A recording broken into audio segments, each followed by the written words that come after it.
afternoon, everybody, and welcome to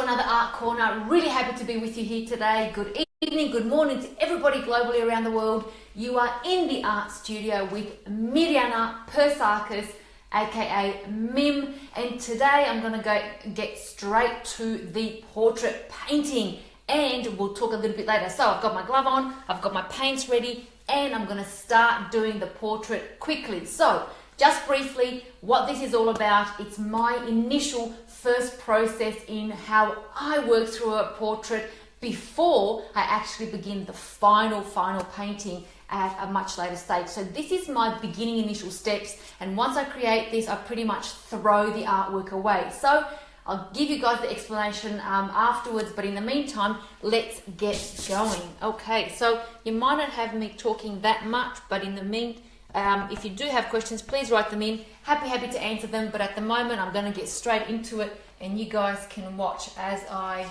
guys can see that. Lovely. Maybe actually just bring you down a little bit more. There we go. Lovely. Okay.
Okay, so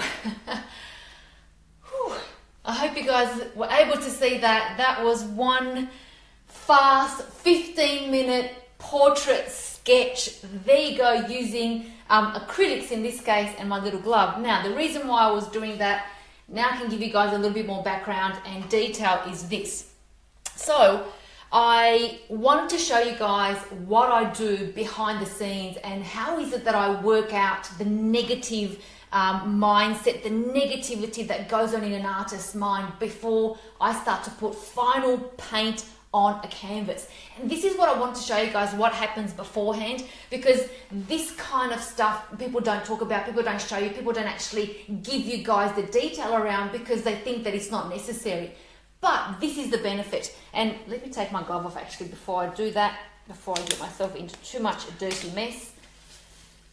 Okay, so the real benefit when I start to create this kind of portrait behind me is that I want to look at, first of all, the technical aspect. And the technical aspect in this case, I did a quick monochromatic painting, and I'm going to just see if I can get you guys so you see it better without the reflection. I think that's pretty good. So I wanted to give you guys a bit more of a monochromatic idea of what takes place. There we go.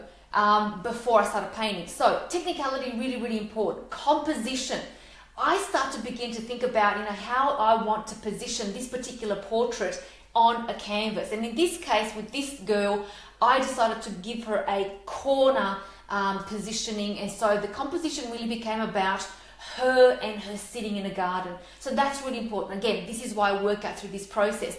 The other part of God is, of course, which is the most important part for me, is the feel aspect. And if you can gauge and you can see the way that I move, it becomes really all about motion. It becomes all about feel and energy, and allowing all that energy to come through and expel itself through the hand. And that's why I do this initial process with painting portraits. In actual fact, I don't keep this and I don't even do anything with it. It ends up in the bin for me. But what's important is that it begins to work out the negative aspects of what goes on in my mind. And to me, I've always said there's only one good quality about negativity, and that is that it has the opportunity to be purified. So this is what's going on in my mind right at this point, is purifying those doubts, the ideas, where do I want to go, what do I want to create, and that's why I start off with this preliminary process. Ultimately, I just want to get out of my system anything that is not part of the vision in which I'm creating the portrait. So whether it's thinking, whether it's feeling, whether it's doubt, I don't want to have any of those processes at the final stage when I begin a portrait. So this is really, really important in terms of how I start to think, to feel, to work out the whole ideology of the entire portrait. So I'm going to take it off the easel and just give you guys a closer look as to the detail of the paint, because I don't know if you can see that quite well with the reflection. So I'm going to bring that forward. There we go.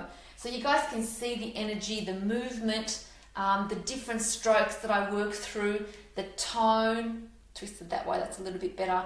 So I love this stage in particular because I get to focus on the feeling more so than what I believe that my mind is telling me that it should look like. And that's the importance of going through this stage. Like I said, I don't actually keep a lot of these works at all, because after a while they tend to accumulate. But what they do for me is, after I keep some, of course, but I get to then see how I've progressed and where I've started and then where I've ended up, and that's really, really important. I do keep this, of course, before I finish the final painting, because this is a good map for me. Not necessarily what I've put on the canvas, but a good emotional, energetic map.